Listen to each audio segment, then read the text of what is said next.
abuse. There is a center in the brain, we call it a reward center.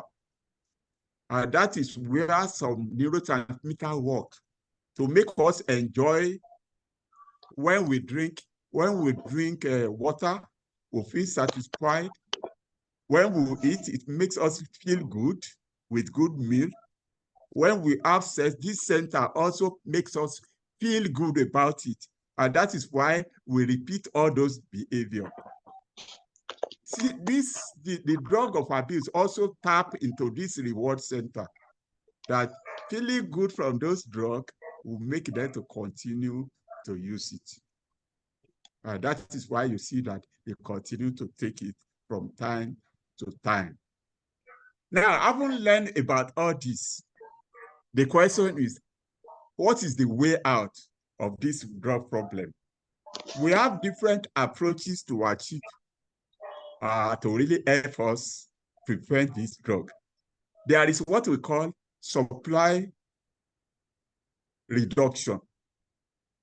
Supply reduction. We'll talk about it. This one are usually done by the policymakers, making use of all the law enforcement agencies to make sure that these drugs are intercepted at the point of entry. They are intercepted where they are being bought. The people who are selling it are arrested. All these things are just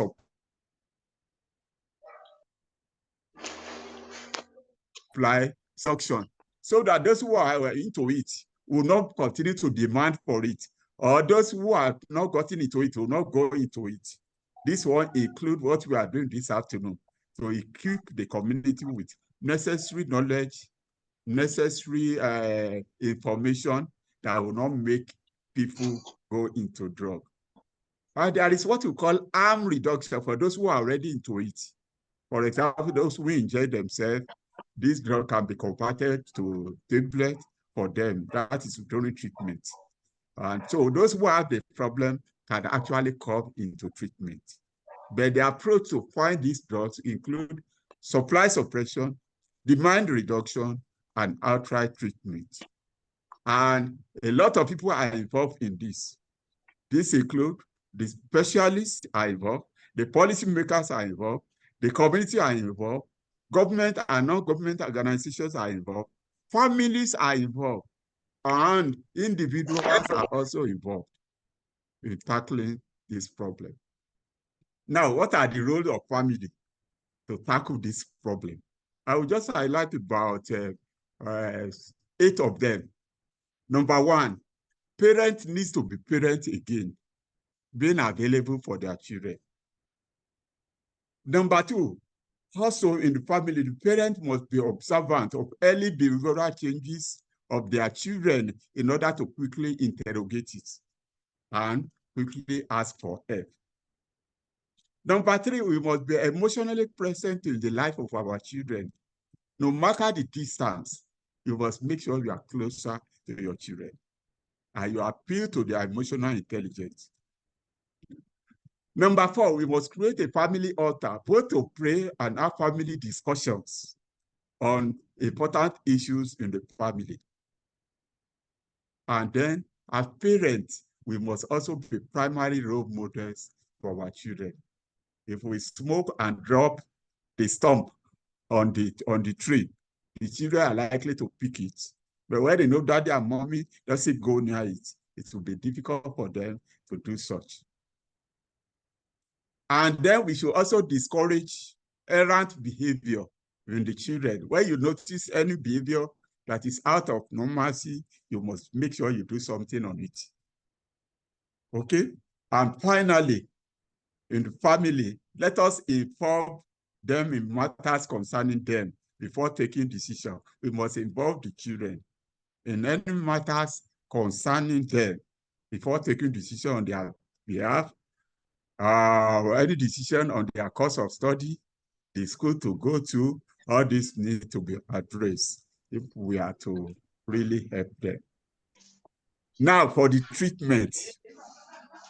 The treatment will take in form of counseling. If it's not too bad, counselor will help to help them out. We have various training for the counselors in our institution here. But when the situation is so bad, hospital treatment may be needed, depending on the severity. And after the hospital treatment, there might be what we call residential rehabilitation. And that is where the church now comes in. We have some rehabilitation center by the Redeemed Christian Church of God. We have Kadam along Epe. We have West Spring Rehabilitation Center, sometimes in around Bega area, the Sherry area. So these are some of the things that we do to really help this group of people when you talk of helping them. Now, there are some things I want us to talk before we conclude, because I want to conclude now. I want us to talk about demand reduction. All of us here have a role in the area of demand reduction. One, by educating the public about the knowledge of substance abuse or drug abuse.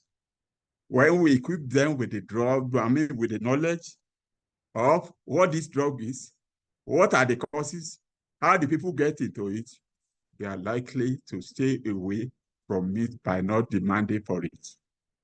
Number two, there should be what we call school mental health program.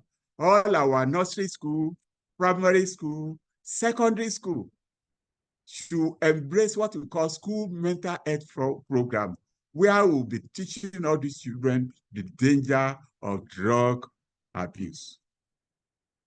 Number three, while they are still in school too, what we need to do is to encourage extracurricular and sporting activities in the school education program, so that they don't have idle time to start exploring, looking for drugs.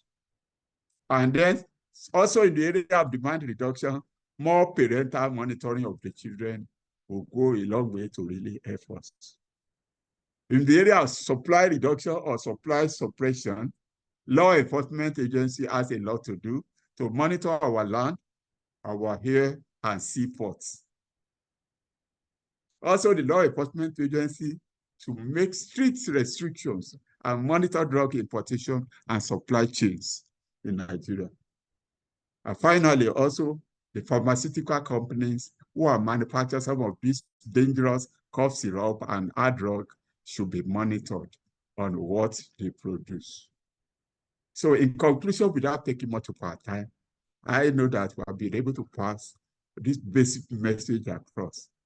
Now that you know that drug abuse or drug addiction is like a war within, there is need for us, all of us, to fight it together and make sure we overcome it. Thank you, and God bless. Thank you very much, Doctor, for that an impactful session. I have learned a lot. I've jotted down the statistics from 2017, the global report of drug addiction. So it means that Nigeria is one of the highest, one of the highest population when it comes to drug abuse. Is that correct, sir? You are correct, sir. And so in Nigeria, it means that Lagos State has the highest number of drug addiction based on statistics. And that is before the pandemic, before 2020. Yes. That's serious. That's serious. And this is why we are here this afternoon. Tomorrow will be the International Day against drug abuse and illicit trafficking. So as many of us that are here today, by God's grace, we are recording this. We are going to push it into the public. Let's keep educating. Please, let's go to the